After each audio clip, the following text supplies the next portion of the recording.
우리에게 주시는 하나님 말씀은 창세기 17장 1절 말씀입니다. 우리 한 목소리로 함께 합독하시겠습니다. 아브라함이 99세 때에 여호와께서 아브라함에게 나타나서 그에게 이르시되 나는 전능한 하나님이라 너는 내 앞에서 행하여 완전하라. 아멘. 이것은 하나님의 말씀입니다.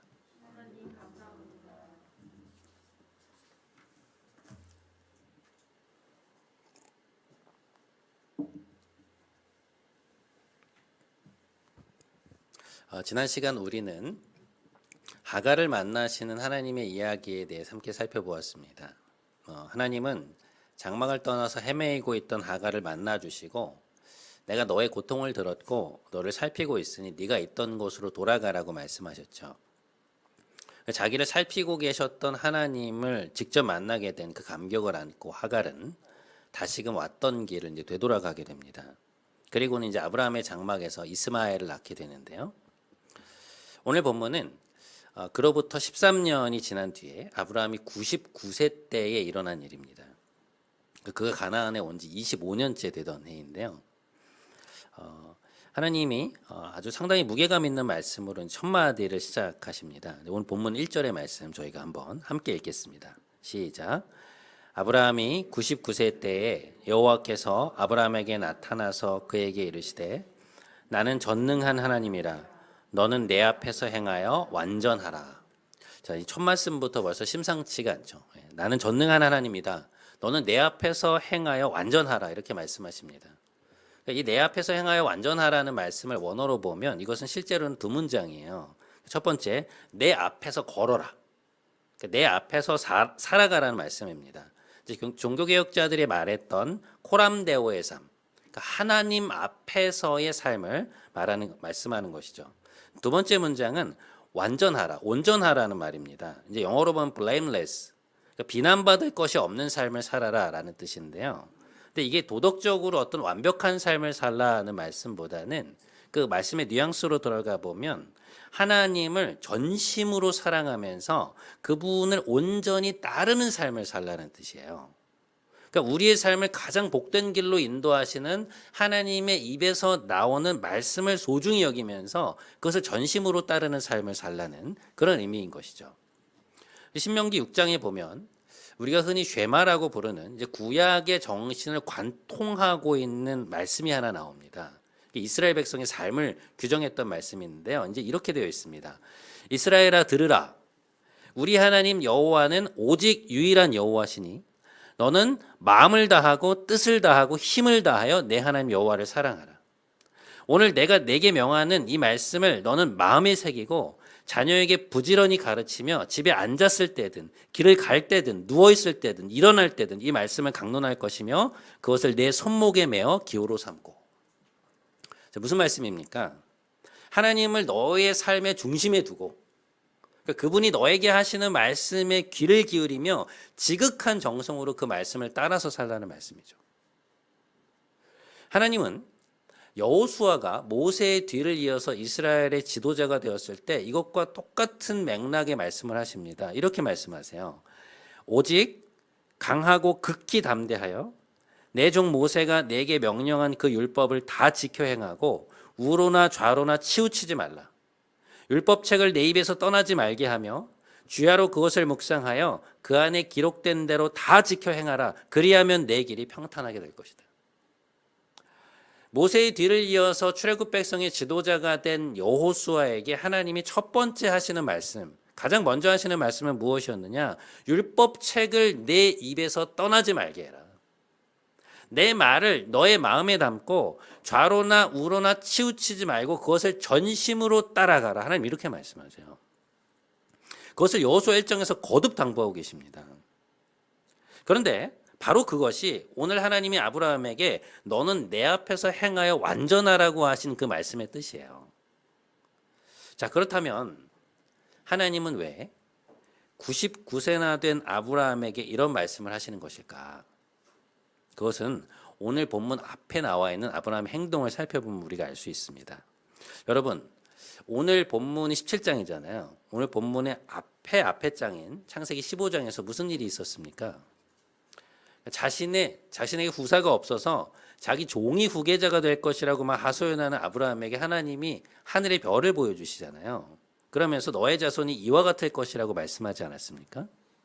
그러니까 엘리에셀이 너의 상속자가 아니라 너의 몸에서 날 자가 네 상속자다. 명확하게 말씀하십니다. 이제 아브라함이 그 말씀을 듣고 하나님을 믿었다고 나와요. 그런데 바로 그 다음 장인 16장에서 아브라함이 보여준 행동은 무엇이었나요?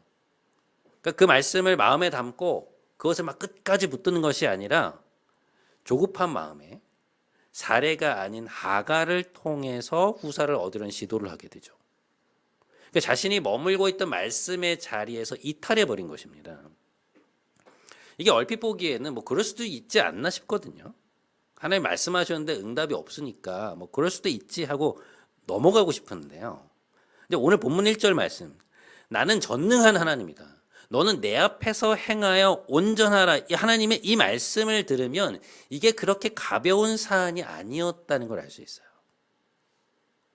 이 말씀을 통해서 하나님은 아브라함을 책망하고 계신 것입니다.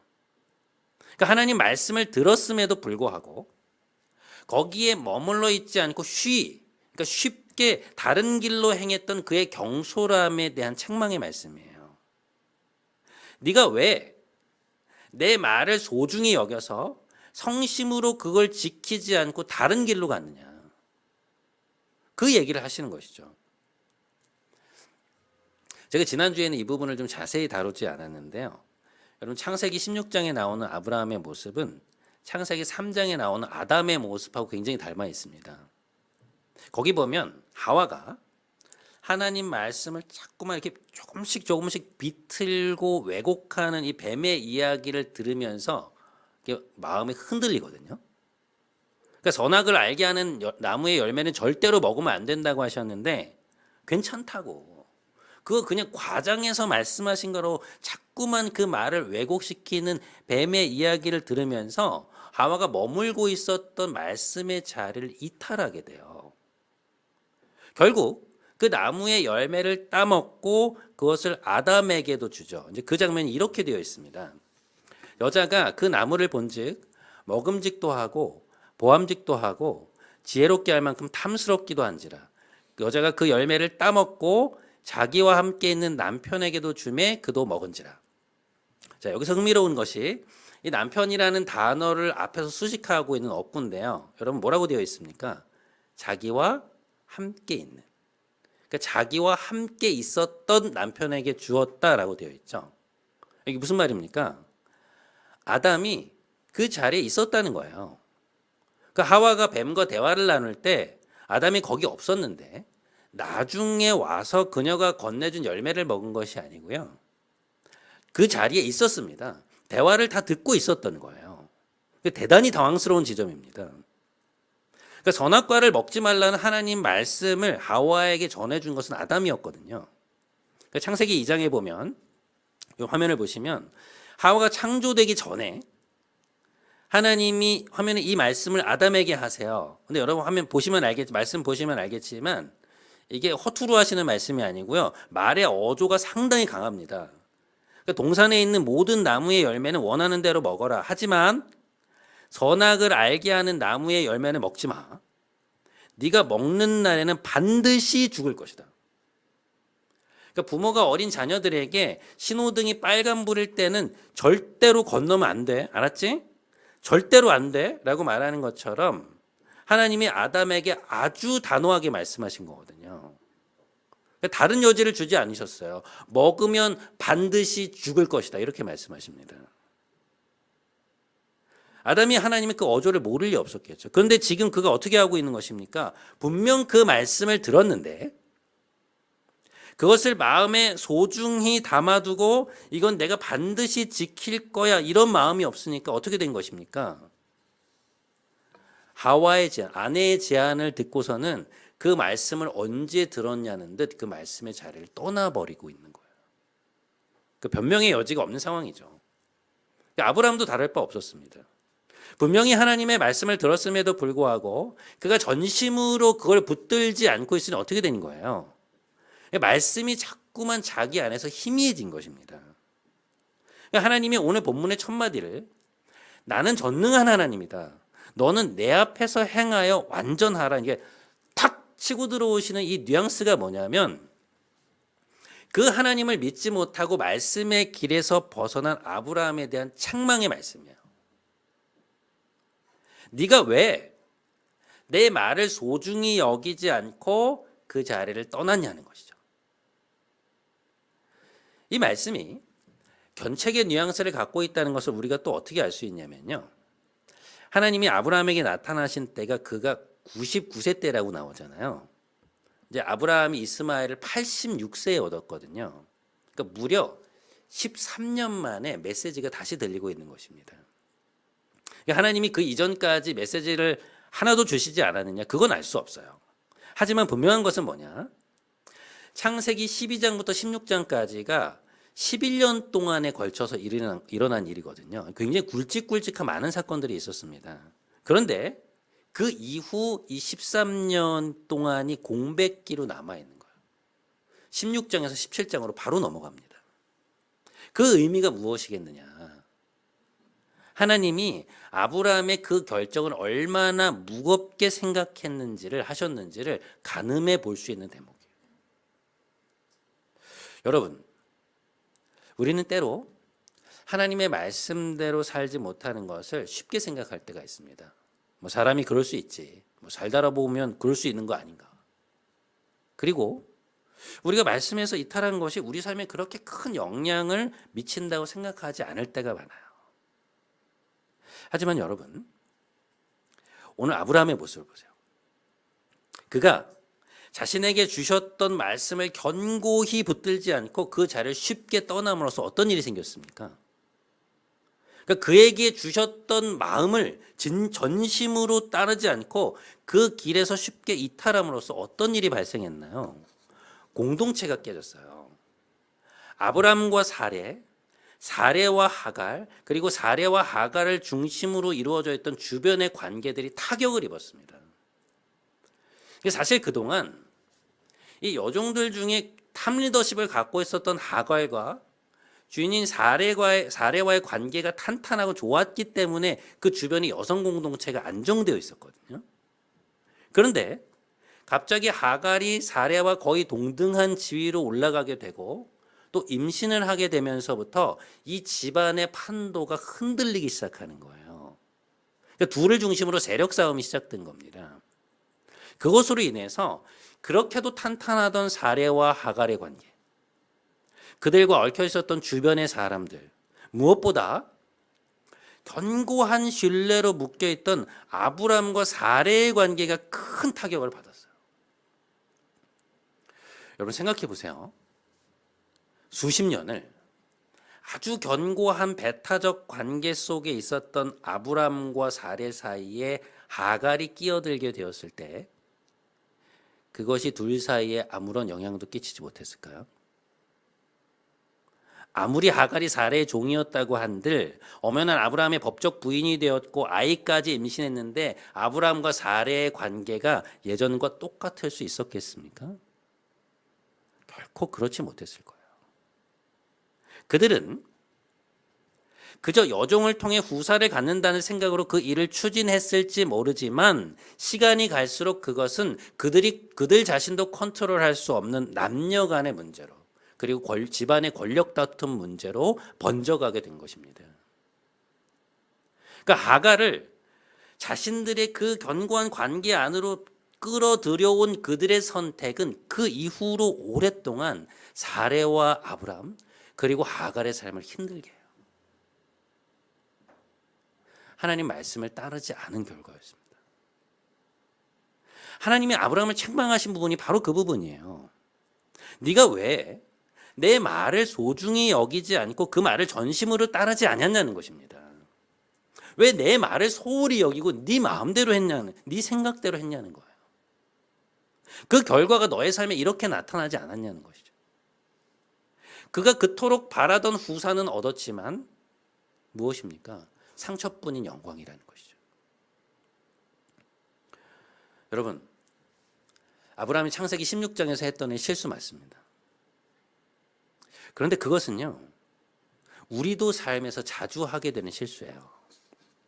그의 모습이 우리와 어떻게 연관이 되느냐. 사실 아브라함의 이야기를 읽어나갈 때 항상 우리가 느끼는 괴리감은 이런 것이죠. 하나님은 아브라함처럼 나에게는 그렇게 명확한 약속을 주신 적이 없는데 아브라함의 삶이 어떻게 나에게 바로 적용이 되냐.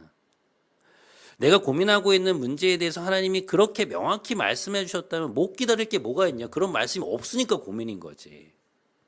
사실 이게 우리가 아브라함의 이야기를 읽으면서 불쑥불쑥 내면에서 올라오는 질문 아닙니까? 나는 들은 말씀이 없으니 순종할 말씀도 없다는 것이죠. 근데 여러분 잘 생각해 보세요.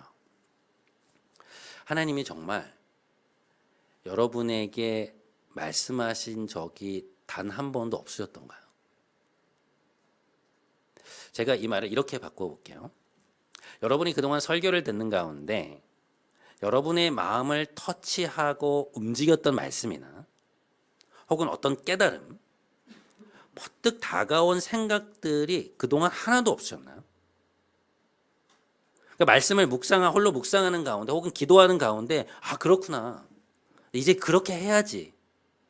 여러분이 내면과 말씀이 이렇게 부딪히면서 이전에는 생각지 못했던 어떤 감동이나 결단의 마음이 든 적이 한 번도 없으셨나요?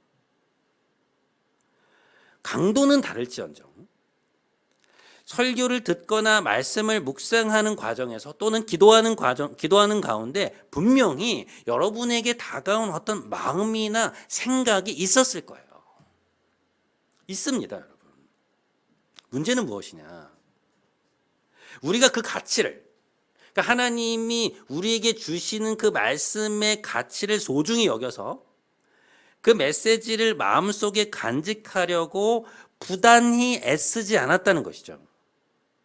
그래서 어떻게 된 것입니까? 나에게 다가왔던 그 말씀, 그 감동, 그 터치와 두드림이 희미해진 것입니다. 그러니까 사라지는 거예요. 설교의 서두에서 우리가 읽었던 신명기 말씀 여러분 어떻게 되어 있었나요? 이스라엘아 들으라. 우리 하나님 여호와는 오직 유일한 여호와시니 너는 마음을 다하고 뜻을 다하고 힘을 다하여 내 하나님 여호와를 사랑하라. 무엇입니까? 전심을 다해서 하나님을 사랑하라는 거예요. 그런데 그렇게 마음과 뜻과 힘을 다해 하나님을 사랑하는 사람들이 해야 하는 행동이 있는데 그게 뭐냐? 언제 어디서든지 그것을 볼 수 있도록 가까운 곳에 말씀을 두고 수시로 그 말씀을 묵상하면서 그것을 마음에 담아두라는 것입니다. 그게 하나님을 전심으로 사랑하는 이들이 하는 일이라는 거예요. 시편도 똑같은 얘기를 하고 있어요. 여러분, 시편의 큰 주제는요, 복 있는 사람과 그렇지 못한 사람이거든요. 의인과 악인. 그러니까 하나님이 기뻐하시고 그들과 함께 하시는 사람들과 그렇지 못한 사람들의 대조가 이 시편 전체를 이끌고 가는 메인 주제입니다. 그런데 이 두 종류의 사람을 구분짓는 특징이 뭐냐? 시편 1편 1절 2절 말씀이 이렇게 말씀하고 있어요. 복 있는 사람은 악인들의 꾀를 따르지 아니하며 죄인들의 길에 서지 아니하며 오만한 자들의 자리에 앉지 아니하고 오직 여호와의 율법을 즐거워하여 그의 율법을 주야로 묵상하는도다. 자, 여러분 보세요. 하나님을 전심으로 따르려는 사람들, 다시 말해서 마음과 뜻과 힘을 다해 하나님을 사랑함으로 그분의 길에 머물러 있으려고 하는 자들이 자연스럽게 하게 되는 일은 무엇이냐? 말씀을 묵상해야 된다. 말씀을 내 가까운 곳에 두고 그것을 수시로 보고 듣고 가르침을 받고 마음에 새겨야 한다는 것입니다. 그것 외에는 우리가 그분의 길을 놓치지 않고 따라갈 수 있는 방법이 없다는 거예요. 제가 좋아하는 작가 중에 오르한 파묵이라고 하는 튀르키예, 그러니까 구터키의 작가가 있습니다. 2006년 노벨 문학상을 탄 작가인데요. 전 세계적으로 뭐 굉장히 많이 읽히는 작가죠. 근데 제가 이분의 삶이 좀 궁금해서 하루는 그분의 어떤 삶에 대해서 적어놓은 책을 읽어보니까 이분이 하는 말이 놀랍게도 자기는 1년 중에 거의 빠짐없이 하루에 무조건 9시간 내지 10시간을 반드시 글을 쓴다는 거예요. 그게 자기의 삶의 패턴이라는 것입니다. 그러니까 아주 성실하게 매일매일 정해진 시간에 글을 구상하고 쓰고 다듬는다는 것이죠. 그러니까 이분이 했던 말 중에 굉장히 저에게 인상 깊었던 말이 하나 있었는데 그게 뭐냐면 자기는 바늘로 우물을 파는 심정으로 글을 쓴다는 거예요. 여러분 이해가 되세요? 바늘로 이 얇고 이 뾰족한 이 작은 바늘로 우물을 파는 심정으로 글을 쓴다. 아니나 다를까 이분의 글을 읽어보잖아요. 그럼 그 문장들 속에 이 작가의 성실함이 고스란히 느껴져요. 그러니까 수십 년을 그 한결같은 정성으로 그 성심을 다해서 글을 썼기 때문에 그런 결과물들이 나오는 것 아니겠습니까? 스티븐 킹이라고 하는 작가가 있는데요. 뭐 지금까지 거의 60편이 넘는 유명 장편들을 써낸 미국 장르 문학의 거장이 있습니다. 근데 이분이 이런 말을 했다 그래요. 흔히들 그 글에 대한 어떤 영감을 작가들이 이제 뮤즈라는 말로 의인화시켜서 표현하는데요. 스티븐 킹이 뭐라고 말했냐면 뮤즈를 찾으러 밖으로 돌아다니지 말고 대신 뮤즈에게 몇 시에 우리 집에 오면 되는지를 말해줘라. 여러분 무슨 말입니까? 매일매일 동일한 시간에 반복되는 그 규칙적인 글쓰기에 대한 헌신, 훈련, 그 각고의 노력이 있을 때 그때 비로소 재미와 독창성 그리고 퀄리티가 함께 갖추어진 글이 탄생한다는 거죠. 글쓰기에는 왕도가 없다는 것입니다. 그냥 그런 작품들이 그냥 나오는 게 아니라는 거예요. 여러분 글쓰기조차 이럴진데 하물며 살아계신 하나님 앞에서 우리가 우리에게 주시는 그분의 말씀을 캐치해내고 말씀을 붙들고 씨름하면서 그 말씀대로 살아가는 삶에 어떻게 요행이 있을 수 있겠어요?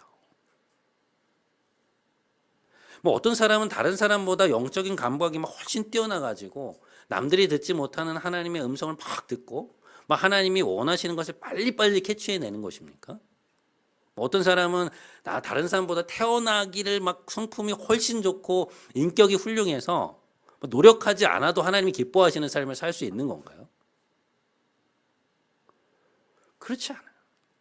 신앙생활에도 왕도는 없습니다.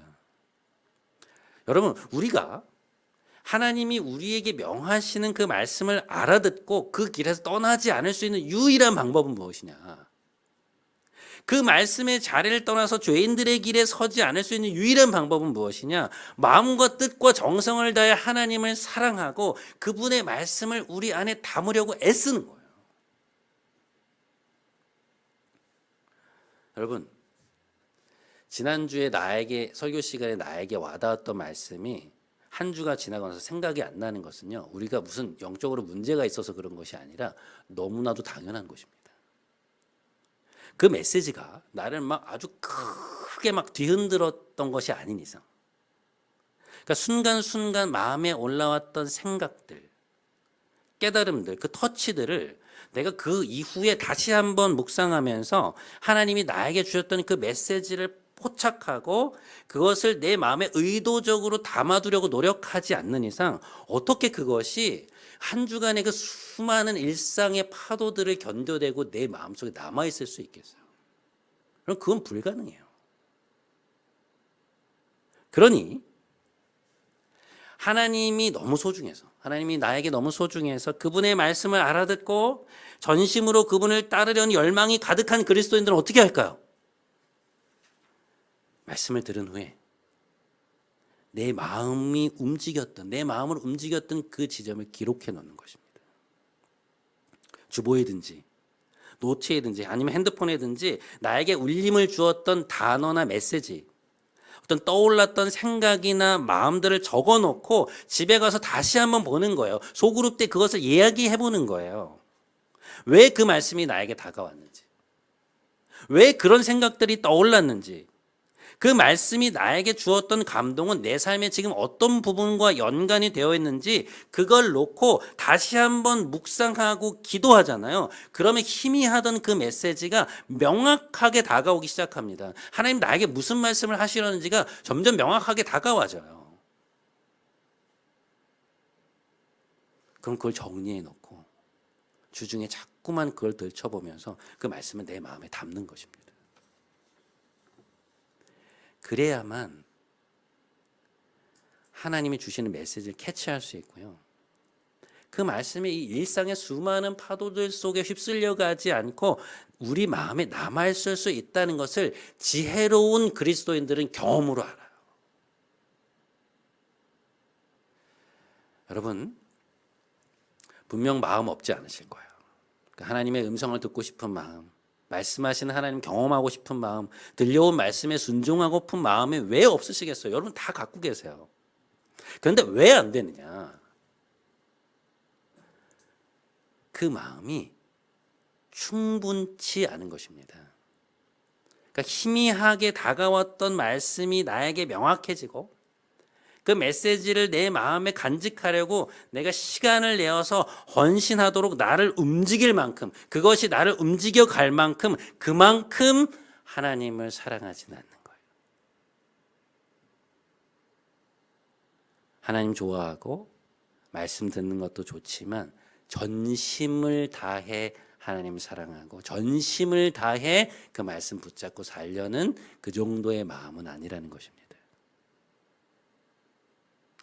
하나님을 향한 우리의 정성, 그분의 음성을 들으려 하고 그 말씀을 내 마음에 담고 그 뜻을 따르려고 하는 우리의 마음은요, 여러분 우리의 삶으로 드러나는 딱 그만큼입니다.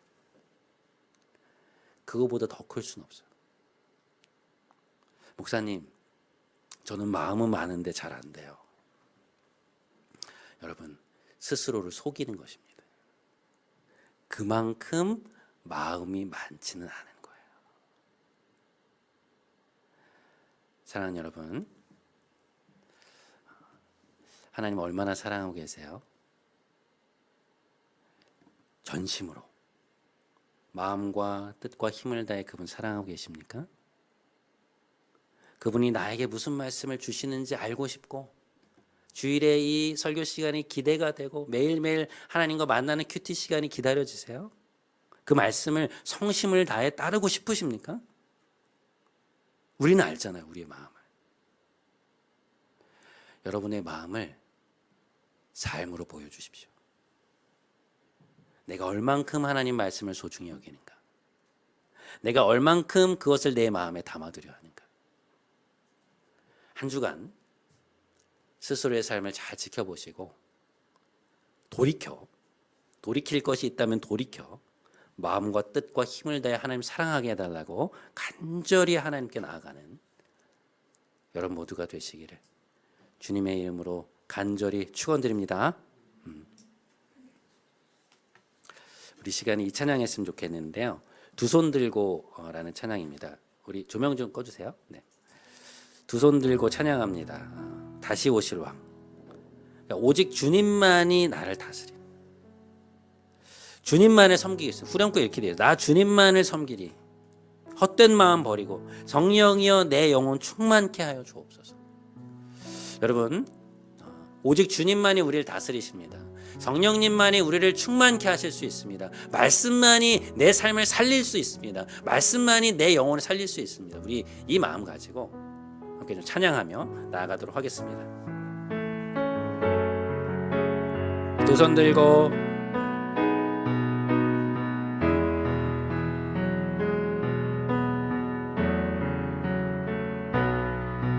두 손 들고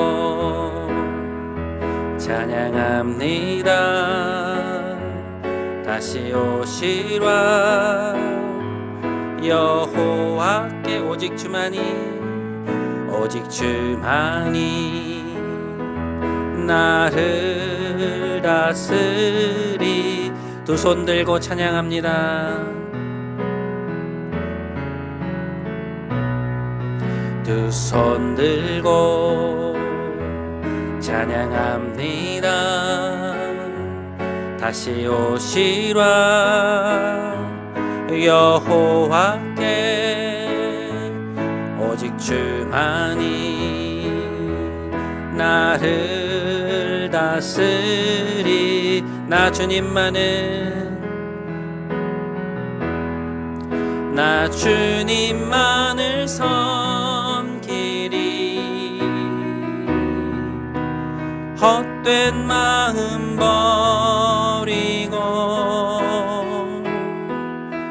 성령이여 내 영혼 충만하게 하소서. 주님 앞에 내 생명 드리리라.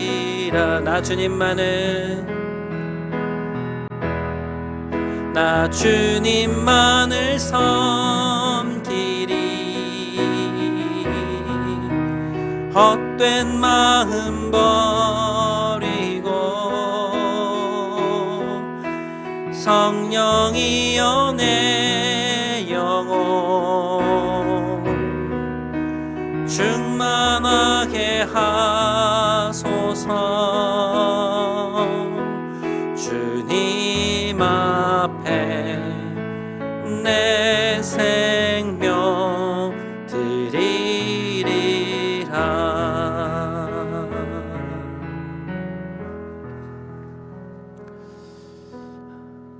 사랑하는 여러분 얼마나 하나님 사랑하고 계십니까? 마음과 뜻과 힘을 다해서 그분을 따르려 하고 계신가요? 그래서 오늘 나에게 주어지는 말씀이 무엇인지를 사모하고 그걸 붙잡고 기도하며 다른 누가 아닌, 다른 무엇이 아닌 오직 하나님 앞에서 살아가고 계십니까? 이 시간 함께 기도하기 원합니다. 하나님, 제가 전심으로 하나님 따르기 원합니다. 마음과 뜻과 힘을 다해 하나님 사랑하기 원합니다. 저의 삶에 그것이 드러나게 하소서. 우리 이 기도 제목 가지고 함께 좀 기도하며 나아가겠습니다. 하나님 아버지, 마음과 뜻과 힘을 다해서 우리가 하나님을 살아가는가 좀 돌아보게 됩니다. 하나님 좋아하고 하나님 말씀 듣는 것이 싫지 않고 그것이 좋아서 하나님 교회에 나오고 하나님 앞에서 살아가지만, 그러나 전심으로 하나님 사랑하는, 그러나 내 마음을 온전히 다해서 하나님 나에게 주시는 말씀이 무엇인지 주일에 올 때마다 기대가 되고 매일 아침 큐티책을 펼 때마다 기대가 되고 하나님께서 나에게 무엇이라 말씀하실런지가 정말 소망이 되고 그 말씀을 붙잡고 무엇이라 말씀하신들 알아듣기를 원하고 그것을 내 마음에 두고 일주일 동안 살아가기를 원합니다. 주님, 저의 삶이 어떠합니까? 하나님 사랑한다고 말하지만 그러나 저의 삶은 어떠합니까? 하나님, 우리가 우리 자신을 속이지 않게 해주십시오. 우리의 삶만큼, 그것만큼 하나님은 우리가 사랑하는 것입니다. 하나님, 우리가 우리 자신을 속이지 않게 해주시고 하나님 말씀 앞에 전심으로 나아갈 수 있도록 주님 우리를 붙잡아 주옵소서. 오 주님 인도하소서. 여러분, 신앙에는 왕도가 없습니다. 우리에게 다가온 하나님 말씀이 무엇인지를 캐치하고 그 말씀을 내 마음에 담아두려는 노력이 없다면 어떻게 한 주간 그 말씀을 간직할 수 있겠습니까? 어떻게 한 주간 일상의 그 수많은 파도들에 휩쓸려 내려가지 않도록 그 말씀을 간직할 수 있겠습니까? 우리 지금 이 시간에는 오늘 설교를 들으면서 여러분에게 다가왔던 부분이 있었다면 그걸 놓고 기도했으면 좋겠습니다. 여러분의 마음을 두드린 단어들, 생각들, 어떤 감동들, 그것이 작은 울림이었을지라도 괜찮습니다. 내 마음을 터치하고 다가온 게 무엇이었는지를 생각해보고 그것을 놓고 우리 잠시 기도하는 시간 좀 갖도록 하겠습니다. 함께 기도하겠습니다. 하나님 아버지, 오늘 우리에게 주셨던 말씀이 무엇이었나 좀 돌아보게 됩니다. 좌로나 우로나 치우치지 말고 전심으로 마음과 뜻과 힘을 다해 전심으로 하나님 사랑하라고 말씀하신 그 말씀이 저의 마음에 와닿습니다. 다른 길을 가는 것이 아니라 쉽게 작은 걸 떠나는 것이 아니라 말씀 안에 견고히 뿌리를 내는 하나님 말씀이 그렇게 귀하며 하나님이 그렇게 귀한 분이시며 하나님이 그렇게 왕된 분이시냐는 것을 다시 한번 깨닫게 해주셔서 감사합니다. 아버지, 내 말씀 붙잡고 살아가게 해주십시오. 두려워하지 말라고 오직 극히 강하고 담대하라 말씀하시는 아버지 그 말씀합니다. 네가 내 말을 마음에 붙들고 살아가야 하는 담대히 행하라는 그 말씀입니다. 주님, 제가 응답하기 원합니다. 저의 삶으로 응답하기 원합니다. 하나님, 이번 한 주의 삶이 그런 삶 되게 하시고 우리 성도들에게 하나님 오늘 말씀 속에서 주어졌던 생각들, 마음들, 터치들, 단어들, 문장들이 하나님 이들의 마음속에 남아서 이들이 이것을 붙잡고 묵상하며 하나님 앞에서 살아감으로 말미암아서 일주일간의 삶이 이전의 일주일과는 다른 삶이 될 수 있도록 주님 인도해 주십시오. 여기서 결단하고 잊어버리는 건 아니라 이곳에서 결단하는 거 붙들고 살아갈 수 있는 한 주 될 수 있도록 주님 은혜 베풀어 주십시오. 성령님 함께해 주시고 계시의 영으로 부어주시고 가르쳐주시고 열어주시고 알게 하여 주옵소서. 주님 우리와 함께 하소서. 주님 우리와 함께 하소서. 주님 인도하여 주옵소서. 오 주님 함께 하소서. 주님 인도하소서.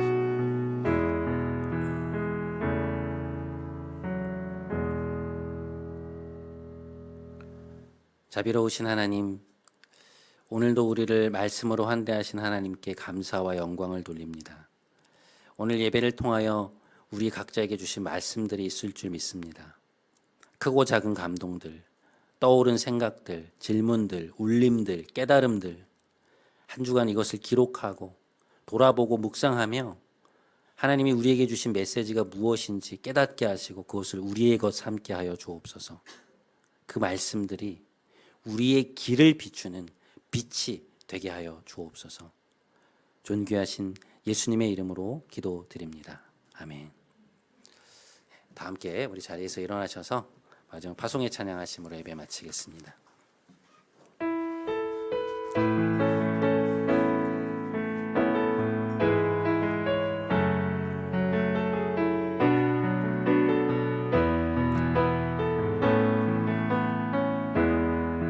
우리에겐 소원이 하나 있네.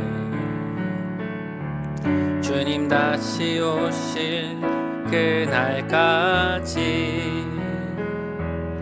우리 가슴에 새긴 주의 십자가 사랑, 나의 교회를 사랑케 한 주의 교회를 향한 우리 마음, 주의 교회를 향한 우리 마음,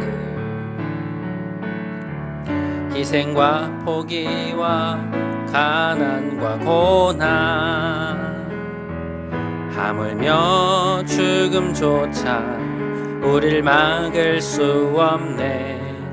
우리 교회는 이 땅의 희망, 교회를 교회되게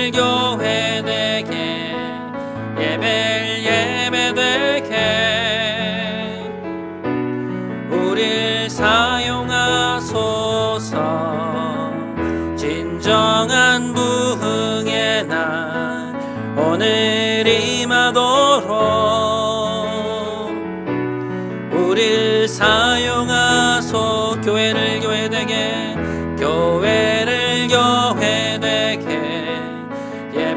예배되게 우릴 사용하소서. 진정한 부흥의 날 오늘 임하도록 우릴 사용하소서.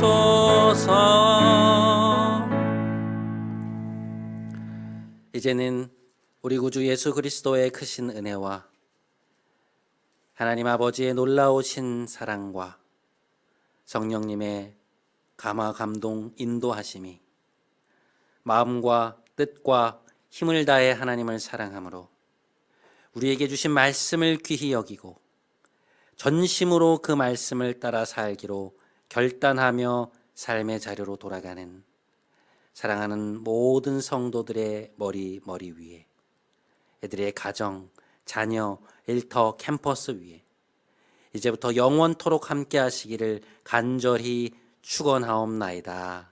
아멘.